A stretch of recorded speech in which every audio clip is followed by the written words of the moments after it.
You say that you support facts and not feelings, right? So I was wondering how you reconcile this with Trump's climate policy or environmental policy. Because this is a pretty significant threat, in my opinion, based on the evidence that I've seen and the research that I've seen.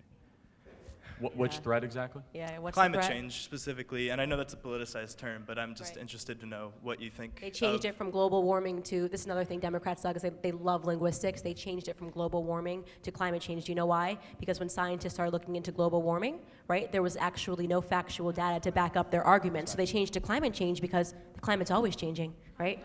This is literally why they changed it. They were telling us a lie, extracting our tax dollars for some Paris agreement. They had no actionable plan, and America was losing. So you know what Trump did? He ripped it up, but we got out of there. Paris agreement. I saw that happen, yeah. But those are distinct, like, scientific terms. Like climate change, global warming is happening. There are curves. It's okay.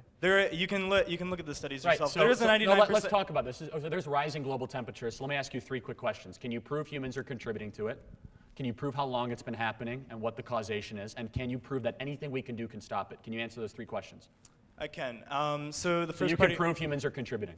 Well, I'm just a freshman at college, but obviously, but the reason is no one can. The answer to those 3 questions are no one can. Kind of how science works. Yeah, you can't prove anything. You can prove humans are contributing using the scientific method. Wait, could I just address? You can address me. Well, okay.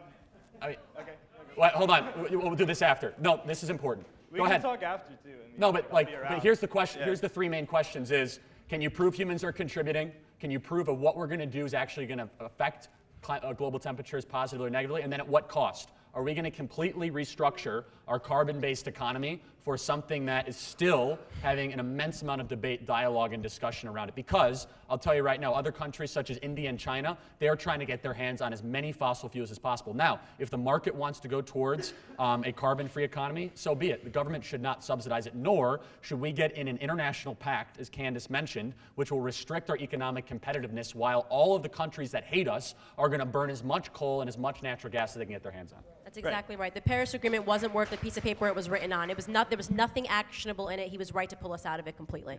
Okay. Well, for the first part of your question, people causing climate change, it's kind of a boring explanation. I can tell you're not into too many boring things. But for sure, definitely, there's a thing called the Skewers effect. You can look it up if you want. I'm familiar with it. Basically, yeah, there's certain isotopes of carbon that decay when they're taken in by plants and then turn into fossil fuels, so underground. So ultimately, those isotopes decay. When they're burned, they're released into the atmosphere.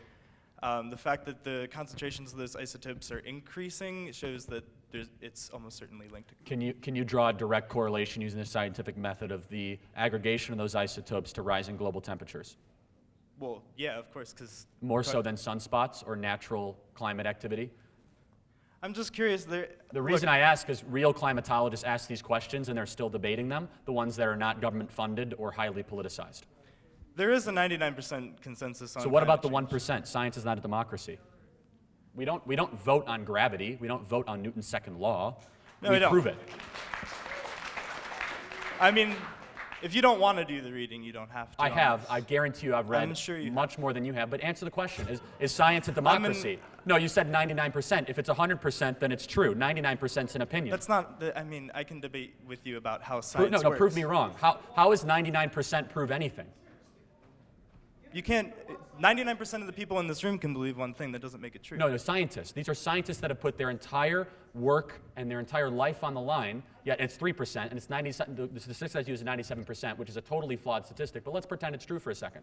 That 3% that disagrees and defects, I want to know why they disagree and defect. Absolutely. But the reason there's not consensus. If we're able to prove it without a shadow of a doubt that there's a direct causation or correlation between fossil fuel activity and rising global temperatures, then it would be 100%. Those 3% that are defecting and disagreeing, that's what science is all about. That's why we have a scientific method. That's why they gather and they disagree and they discuss. But you came at it from, how could I disagree with facts? Well, I'm giving you a fact that it hasn't been proven. Hey everybody, this is Charlie Kirk, founder and CEO of Turning Point USA. If you liked this video, be sure to subscribe to our YouTube channel at Turning Point USA.